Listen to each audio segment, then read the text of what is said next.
Hello, I'm Varian Brandon. I am a stranded colorwork designer, sometimes called Fair Isle, but that's not exactly correct, but you get the picture. 2 colors per round, that kind of thing.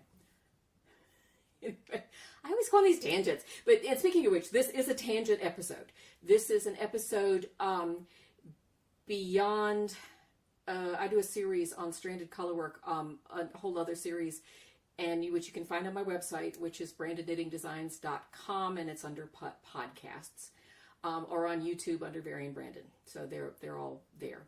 But this is one that is, I'm calling these tangent episodes just because I gotta call them something. And it is a little, today I'm gonna talk a little bit about sleeve construction, generically for stranded colorwork, but which is not part of the series. It's more about, that's more of a, you get the picture. Yeah, that kind of thing. Anyway, but it's also, I'm also here for a tangent episode to talk to you about kind of what's going on and what's on my needles and all that kind of stuff. So, our story so far, or thus far, is last time I talked to you, was the great bear story outside the bedroom window. But it was right after my mom died. And I have scarcely had time to even breathe since then. And I'm going to try really quickly, I'm going to watch the time here. I'm going to try really quickly just to give you a quick capsule of what my life has been like in the last couple of months. We have lost my mom on a Thursday. On Friday, my brother and I drove to go talk to the funeral home, got rear-ended on the interstate. No big damage, no big thing, but just seriously. And then they were he and his family were here all weekend. We had the Bears Sunday, I think it was Sunday night. The following weekend, I taught at the Unwind gathering, I think is what it's called, up in Blowing Rock. It's in April. It's a knitting retreat. Lots of fun. Great people. Taught 3 classes. Fun.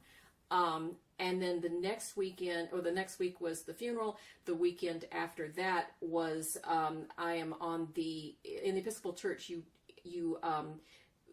people from the congregation of the Episcopal Church are on a search committee or a discernment committee, or whatever you want to call it, to go out and find priests. And they post the job. And I know in other churches, the bishop just says, here's your priest. In the Episcopal Church, you have to be on a search committee, and you go look for them, and then it's a whole long process. So, and part of the process is to go visit the priest. I got itchy nose. And to go visit the priest in their natural habitat, in their home church. So the following weekend, after my mother, the funeral was on Tuesday, the following weekend we were off visiting priests. The next weekend we were off visiting priests. The next weekend we were at graduation graduation stuff at the University of Virginia for my niece and my nephew, or my husband's nephew. Anyway, all that kind of stuff. And in the meantime, all of this stuff, TNNA is coming up, right? And I have a coat. I mean, this coat right here. So obviously, the end of the story. I did finish it, but it wasn't done, and so all the time between traveling, and it was at a point it was too big to carry with me. So I'm like killing my hands and trying to get it done during the week. And while I was traveling all these other times, finally finished the second sleeve and got them all on one needle. Following all the graduation, we were at a week at the beach, but it was killer, and it's slow going because there's a lot of, I don't know whether you can see these little clusters. Where are they? Where's one? There's one right there. Little cluster things right there. There's another one right here. Those are all knots. So it's all 3-dimensional. Plus all this stuff. So it's slow going. It's fun to do. But when you're in a hurry and you know you've got a deadline, it's a little scary. So I'm working on that constantly. Then we have, the priests that we decide they have to come here to our natural habitat and see what our church is like. So, and then I'm the one that was meeting with them and showing them around. It's a whole long story, but in the process of doing that, I got a phone call from my husband that said, "Where is the dog?" And I said, "I let her out. She should be right there on the front porch, like she always is. She never goes anywhere. She's old. She's an old golden retriever." Bottom line is that she never came back. And I mean, this dog has been with us almost our entire marriage, and we've been married 17 years. You know, so the dog's like 16 years old and old. I mean, this isn't old for golden retriever, but you know, it's like, oh. And then I couldn't even look for her because I was on a plane off to TNA like the next day. And I'm constantly on the plane and texting back and forth to my husband going, you know, have you looked here? Have you looked there? Have you done this? Have you called the people? Have you done that? And I kept thinking, any second now he was going to call and say that she showed up. She never showed up. So I kind of think that it was just her time and she tried to spare us the cost of going to the vets. I don't know. I'm just heartbroken over. And then everybody in the community, we're all dog people around here, is all going, did you find her? Did you find her? And I was like, no. And I had to keep saying no. And I was just like, oh. So then following that, while I was at TNA, and I'll tell you about that just in a minute, came back from that and had to go drive. Now we're working on probate for mother's estate. That sounds very highfalutin, but we had to go through probate. So we're working with an estate lawyer. So the estate lawyer's on the coast where my brother is. So I was driving 8-hour round trip to the coast and come back. By Tuesday, everything just hit me. You know, mom's gone, the dog's gone, her dog was gone. We had to put her dog down. And I just kind of crawled in a little ball and haven't had much time to do anything. And I'm pulling myself back out of it, which is probably more information than you ever wanted to know, but there you go. All of that. What I want to talk to you about is this coat. This coat is called Branch and Vine.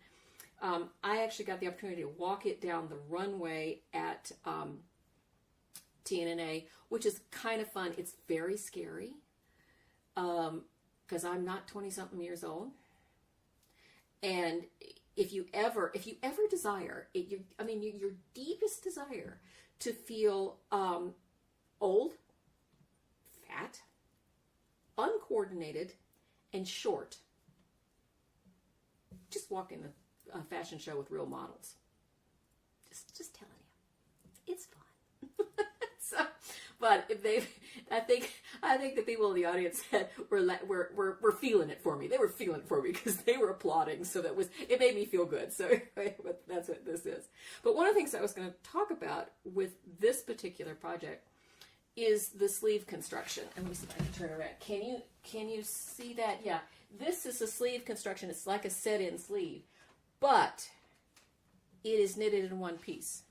It is not knitted flat and sewn in. So, let me just tell you. It is not a raglan sleeve. It is not a yoke sleeve. It is a set-in. I mean, it fits like a set-in sleeve. So, and I've been dying to try to figure out this particular kind of construction for years. And finally on this coat, I decided that's what I wanted to do. So, let me backtrack up a little bit and just say, how am I doing on time? Okay, yeah. Let me backtrack a little bit. When you have stranded color work, let me get my show and tell over here. When you have stranded color work, and you have it, and it comes up around the sleeve area, you have, and these are all bottom up things. So forgive me, you top down people. I'm not a top down person. I'm a bottom up person. It's what traditionally. That's just how I learned. And I don't think one is better than the other. And I know there are people who disagree with me on that. But sorry, I don't think one's better than the other. I just think it's just what you got used to, what you're used to. So if you are with the premise with stranded color work that you want to work in the round, because working that flat, you want to work in the round because that means you have the knitting side always facing you. And you are always looking at the pattern straight up, and you don't have strands going all over the place. You can actually see the pattern. Stranding is all in the back. And if you want to do knitting in the round, you want to keep your what's the other thing? And you want to keep knitting in the round, and you want the patterning to be completed. You have to do a couple different things. The traditional, let's see if I can pull this off without everything going. The traditional way of doing it is with a drop shoulder. Okay, this is my show and tell. I'm going to put it over here. Stay put. Okay. This is a pretty traditional sweater. This is one of mine called Wilkins. But you'll notice that this is a drop shoulder. What happens is you knit from the bottom all the way up to here. You then put a couple of stitches under the underarm on a holder, and then you put in steeks that serve as the placeholder for the armhole. And then you can continue to go around the body by making those steeks. And steeks are just extra stitches. So like, let's see if I can do it this way. It's probably easier. Traditionally, usually start at the back left. Traditionally, you start at the back left shoulder, which is, in my case, it's back this way. I forget whether this is flipped or not. But anyway, back left shoulder. And you go across the back, place a marker for where you start your steek. Actually, what I would probably do is cast on 5 stitches here, place 5 backwards loop steek stitches here, place a marker, go across the back, place a marker, cast on 10 stitches, because I'm a 10-stitch steek person. I got that from Alice Starmore. Sorry if you're, that's just what I do. 10 stitches, go around, place a marker, and go around the front, place a marker, and do your last 5. No. I take that back. I thought that sounded weird. You do that for the yoke. For a one like this, you start at the front here, go across the front, place the marker, do 10 stick stitches, go across the back, and do. I'll do this more in depth. That's not my point. My point right now is that when you put in your steek stitches in your armhole, you cut your armhole open, you then pick up stitches around your armhole and then work out to the sleeve, doing decreases all along to here. And you can, it's pretty much straight out like that. But you can continue your patterning this way, right? You can do a little bit of shaping like I did on this sweater. This one is, I think they call it the Dublin Pullover. It was in Interweave Knits. I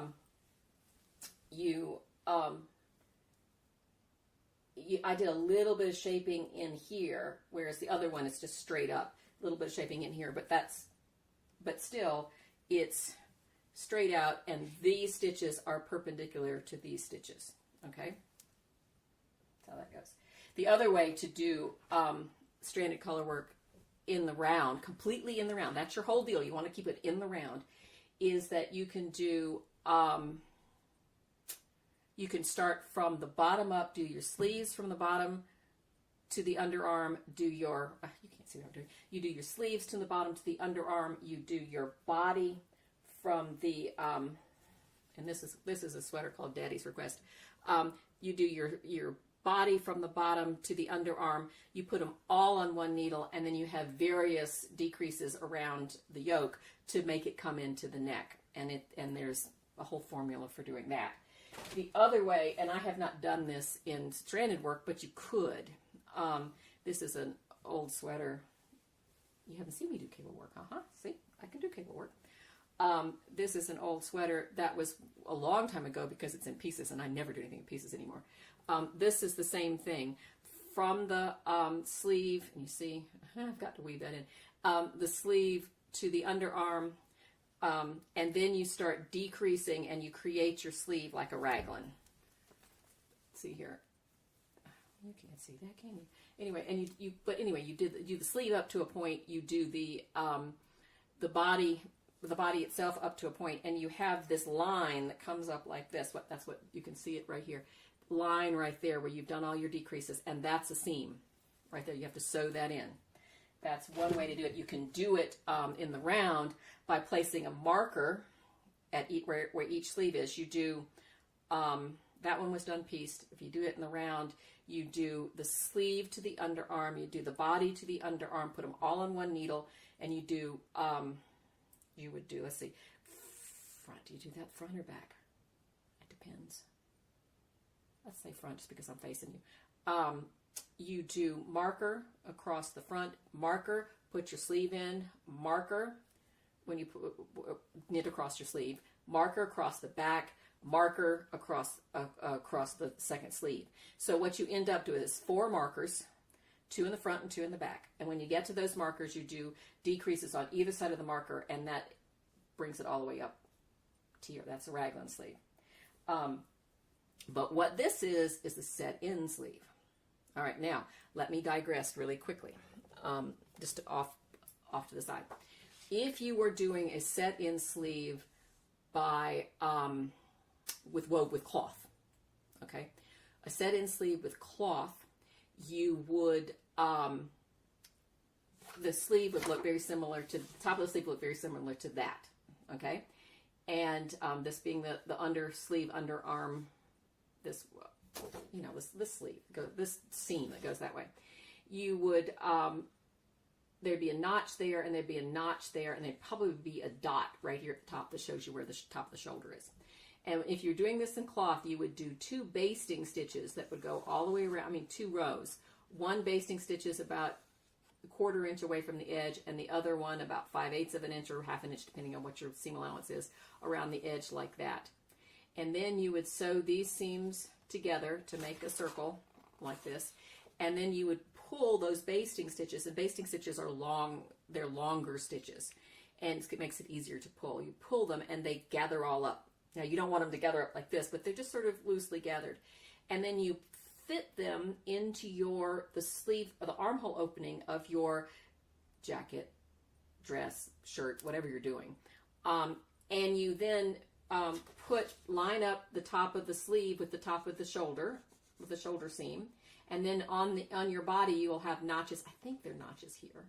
You'll have I think they are here and here, and then there are definitely notches here and here, where and you pin this here, which is at the underarm, is for lack of a better term, knitting wise, is a 1-to-1. There's no ease right underneath here, but all the way around the fitted sleeve, for all the way around you it's all gathered, and you work out those gathers. You go very slowly with lots of pins, and you work out those gathers so that the gathers are all above. You know, if you have a line here and a line here, the gathers are all above the line of basting that is the furthest from the edge, if that makes sense. So that you work all and make it just kind of so that it all kind of cups under. You put lots of pins in, and then you come back and in your machine you sew with short stitches all the way around that circle, trying to keep it as straight as possible. So it's called easing it in. You know, I'm sure if you've done that, that made perfect sense. If not, just know that's a lot of work. It can be pretty difficult to get it smooth, but that's your goal, is that so there be no puckers, because all this would be gathered of a sleeve, all this would be straight, and the idea is to make it join with no puckers, and all the puckers would be on the other side and on the inside. If you are doing a suit coat, there is a little piece of fabric that is about that big, and it's cut on the bias, and it is very loosely woven and generally very fuzzy. I'm not even sure what it is. I think it's wool, but it's a fabric that you buy, that you get, that you can buy like this. And the reason for it is that you draw a line through the middle of that square, that rectangle, and you sew down that line. You sew into, it's just the top like this of your sleeve, and then it goes, what it helps do is it helps to smooth the sleeve over so that it's just a nice joint. It's not real sharp. It's just a nice little smooth joint. It's sharp-ish. It's not like a dolman sleeve or anything like that, but it's sharp-ish. But that's, as somebody says, put a pin in that. We'll get back to that in just a second. So if you are sewing in a knitted sleeve, the distance from here to here is shorter than that same distance from the underarm to the top of the body. So in other words, you are easing in, it fits, so you sew it in flat underneath the underarm, same as you do right in here, all of that sort of flat, same as you do with the cloth sleeve. But the rest of it is sort of eased in. All of this stuff is just sort of eased into your armhole, and you do that. It's not a big ease. It's just a little bit of an ease. You just ease it in. It's not like you're going like it's just a little easing in. And the very top of this is reasonably flat. And you want that because when your two shoulder seams come together, they're never going to lie like this. If this is your shoulder seam, they're gonna come out and be kind of flat like that. Okay, so technically you want your sleeve to stop here. It's not there. Your sleeve stops. It's kind of flat at the top. So you got to do all this math. So what I figured out, and this maybe, if you know an easier way to do this, please let me know, because it takes a little bit of math to do. So what I figured out is that, and you can, let me see if I can turn this around a little bit, is that you can, what I ended up doing is that up to, and there's my sleeve inset right there, up to about this far, I did in the round. So all of this is going around and around and around with a marker here and a marker there, and I'm doing decreases on both sides to make the sleeve curve up, because I've stopped doing the decreases on the body by that time. Curves up like this. So from here to here on the top, though, because I want it to lie flat, from here to here, I did, it is done flat, not in the round. Yeah, it's like this much. And there's not a lot, I designed it so there's not a lot of patterning up there, so it's easy to do. Because I didn't want to do it flat. I don't like doing it flat. So it's kind of flat here. So what I've got, though, is that, the sleeve up to here, I can see where's my, yeah, here, okay. The sleeve up to here, this much of that is done flat. Everything else is in the round, right? So the body stops. You stop the body, knitting on the body right here, and you knit this flat. Well, that means that you got to get the body all the way up to the shoulder seam.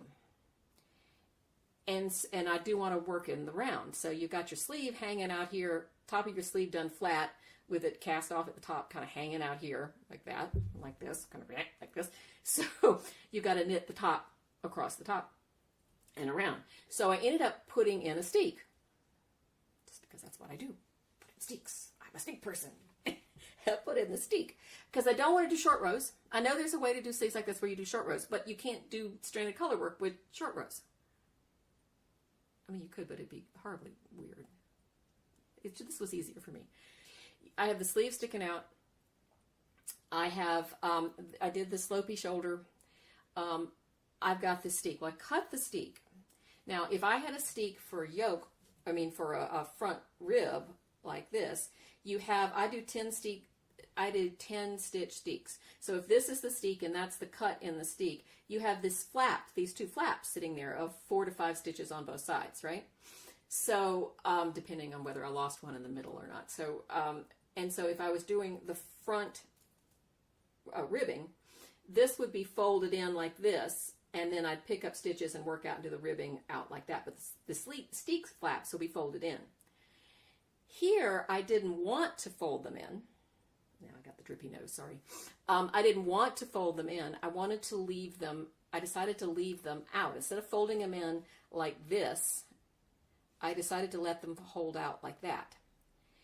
For the reason, I go back to that piece of fabric that is cut on the bias that kind of eases over the edge. I decided that those steek flaps will serve that same purpose. So you can feel them. Yeah, you can feel them. They're about this. Where are they? Yeah, they're about that long, and you can feel them. They kind of just make that sleeve go right over the edge like that. Does that make sense? There we go. That's the saga of the sleeve. So, and then the next thing I was going to show you, nose is just going to town here. The next thing I want to show you what's on my needles, which was right there on the floor 2 seconds ago. There it is. I showed you this before. Oh, God, the itchy nose. Sorry. This is and we'll just see. This is an experiment. We'll see whether this works or not. This is for a company called Mountain Meadow wool yarn. Mountain Meadow wool. And this is their yarn. It's got some bamboo in it. And so it doesn't take the dye really darkly. So, but this is a crescent shawl. Okay. In the round, stranded. You got that? We'll see. So here's my steek. You can see it kind of in there. It's all this in here. There's an aisle. Let's see if I can show you. Kind of, sort of. There's a row of yarn overs that's right there. Okay, so I'm doing the same increases that you would do with a crescent shawl which is one round is knit 2 stitches, do a yarn over, and the next round, the next round is knit 2 stitches and then knit 1, yarn over, knit 1 into 1 stitch. So you're increasing 2 stitches on the first row and 4 stitches on the second, in this case it's a round, on the second round, to hopefully give me that crescent shape. Now what will happen is that when this is cut, then this line between my fingers, the line between my fingers will be 1/2 of it, and the top half, the top line, and this is the other one. Okay, now the trick is, if I've done enough increases the right way, then, because the last time I did this I didn't do enough increases, and when I cut it open it went it was very weird, and it would have been right center back. So this is, hopefully I've got enough so that when I release it off this needle, and I haven't even counted yet, but I've got, this is the bottom little, oh come on, don't do that. There you are. You can kind of see what that's looking like. Kind of little, can you see that? Yeah, you can see that. Like little flippy flowery things, little sprouty things over there. And I've got one more round of that to do, and then I've got some other sort of stuff. And so I've got about this much more to go. So the whole thing is going to be sort of that deep. And then I'm thinking of picking up and doing some sort of red border when I cut it open to hide the edge, the steek flaps. The steek flaps, you remember the steek flaps? Hide the steek flaps. Pick it up and do around the top, and then some sort of other color, maybe like a I-cord bind on the curve, and then probably put tassels on the end. It says here in fine print. I have no idea how that's going to work, but I'm trying. So we'll see. All right, guys. I can't think of anything else to tell you. I'm just sort of just working away, binge watching crazy television. Did I tell you I was a science fiction fantasy fan? Not. I think I'm a freak or not. I just like, yes, I'm watching, science fiction type television. Nothing too hardcore. No, not really anything too, grim, that kind of stuff. Anyway, thank you so much for listening to me jabber, and listening for, if you didn't get any of the sleeve stuff, you at least know that somebody's trying to think through it. If you got it and you got some other advice or some suggestions, please let me know, because I don't know. It just kind of made sense to me, and it worked. So I'm just like, okay. So thank you so much. Again, I'm Varian Brandon. I am, you can find me at brandonknittingdesigns.com. You can find me that's my website. You can find me at Varian Brandon on Instagram, at Varian Brandon on Ravelry. That's the patterns. This one probably will be a kit. If you haven't started the Stranded Colorwork Discussion on my website as well, you can kind of tell because the thumbnail, the little thing that you see when it comes up, they're different. I think the one for this has got a light background, the one for that one's got a dark background, so you can kind of tell the difference between. Go over there, because I'm talking about, I think the last one I did was on gauge. The one I got to do is coming up is choosing needles and casting on, and different casts on, and that sort of thing. And that's all I've got for you guys. Thank you so much. Oh well. Anyway, thanks. Bye-bye.